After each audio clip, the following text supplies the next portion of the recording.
Jomo Osman amene ali kansala wa ku Bangwe apambana pa mpando umene waumeya makamaka mu mzinda umene wa Blantyre. Jomo Osman omwenso adaserva ngati deputy mayor pa term yapitayo, panopa autengano mpandowo sakhalanso Blantyre 2, panopa ndi Blantyre 1. Tikufuna timve maganizo anu kuti maganizo anu ndiotani makamaka pamene tikupita chitsogolo mu mzinda umene wa Blantyre. Kumbali ya ife Jomo Osman timawakhulupirira chifukwa chokuti akuudziwa bwino mzinda umenewu, akhalamo mu mzinda umenewu, makona onse akuaziwa mu mzinda umenewu. Kwa ife chimene tikufuna kwa Jomo Osman ndi zinthu zochepa.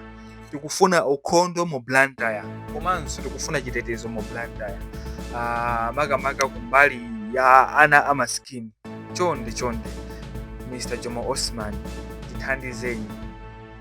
Tisayiwalenso nkhani ya hygiene. Tikufuna waste disposal imene ingamayang'ani ma townships makamaka ngati Mbayani, Chilimba, Bangwe ndi ena ozungulira, kuti nawonso azikhala high priority nkhani ya hygiene, osati zinyalala azipanga disposal m'misinje ngati mmene kulili kundilande kunasola.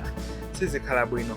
Pangani zothekera kuti mzinda wa Blantyre ukongole, mzinda wa Blantyre uthwanime, komanso street vending imene yakhala vuto lalikulu kwathu kuno lisatengere ndale. Kumano tiye tikonze mzinda umenewo.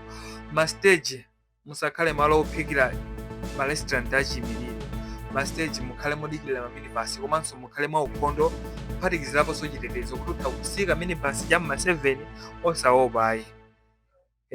Uthenga wathu ndi umenewo kwa Mr. Osman. Ndi osayiwala kutiuza maganizo anu kuma comment.